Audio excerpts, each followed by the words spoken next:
The Dallas Cowboys have done a great job this offseason. Wow, that feels weird to say. For the first time in the past decade, they made decisions that worked towards building a championship contending team. They filled a massive hole at the cornerback spot left by the departure of Anthony Brown. They filled the wide receiver 2 role with Brandon Cooks, re-signed Jonathan Hankins, the big run stopper that improved Dallas's run defense last year, and the Joneses deserve their credit. That feels weird to say too.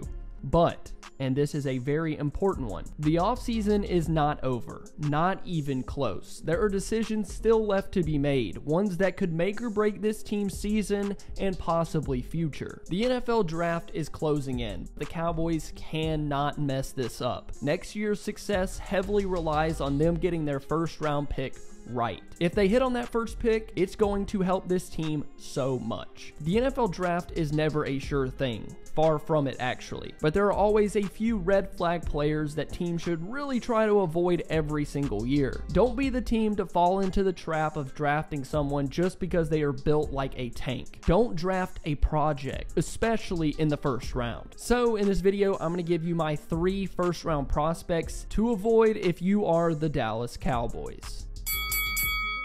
Before we begin, if you enjoy this video, please make sure to leave a like and subscribe to the channel. We are trying to hit 15,000 subscribers before the start of training camp, so if you could, please help us hit that goal. This is going to shock a lot of people, but the first player on this list is going to be TCU wide receiver Quentin Johnston. I've seen you all comment his name a ton, so I know that Cowboys Nation really likes him as a prospect. All of you may like him for different reasons, but I get the feeling that a lot of people like him due to the size and athleticism. The dude looks like a wide receiver 1, but the more and more the draft process goes on, the less and less I am convinced Johnston will be a major contributor at the pro level like some seem to think. In his junior year at TCU, Johnston racked up an 11.8% drop rate, dropping 8 of his 97 targets. Very worrisome for me because you don't typically see guys magically fix that problem when DBs are even tighter in coverage with better ball skills and technique. While you may say that it can be fixed, the most concerning stat from Johnston's 2022 year was his contested catch percentage, coming down with just 34.8% of contested grabs. Good enough for 117th among eligible receivers according to Pro Football Focus. And that's the biggest problem that I have with him, especially in the first round of the draft. If the Cowboys take a 6'3",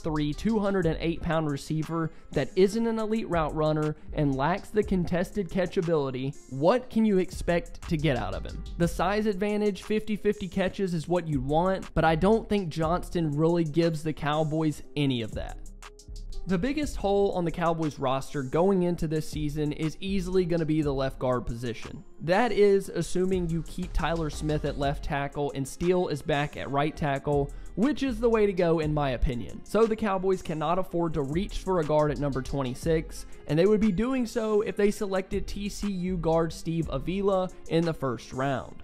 Now, before anyone gets mad, I like Avila a lot as a prospect, just not as a first round talent, especially with other players in positions potentially sitting on the board. If the Cowboys wanted to make a move up into the top 50 to secure their left guard of the future in Avila, I would have no problem with them doing so. But I don't think they can afford to reach on him at number 26. He's a powerful run blocker, he's good in pass protection, he actually made the move from center to left guard after the 2021 season, so he does have some flexibility to move across the line. Don't get me wrong, I would want him in a Cowboys jersey because he gives you an instant starter at left guard. I just think there's better value there in the first round.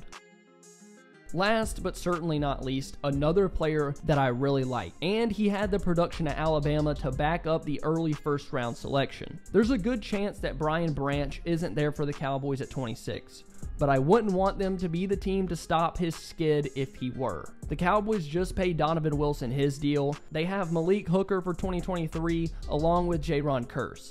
The team safety room is pretty much complete for the 2023 season, so a safety selection at 26 probably wouldn't give you the best value. Don't get me wrong, like I said, I love the player. He's a run stopper, he loves to stick his nose in there to make a play, he's pretty good in coverage, and he never misses tackle at just 3.3% of missed tackles on the season, best tackler in the country at his position. But like I mentioned earlier, I'm not sure you're really getting the value that you need with that 26th overall pick. Your safety room's full. I would like to see them go another way. Hey, thank you for watching this video. If you enjoyed, please make sure to leave a like and subscribe to the channel. Remember, we're trying to hit 15,000 subscribers. I love you all. Go Cowboys.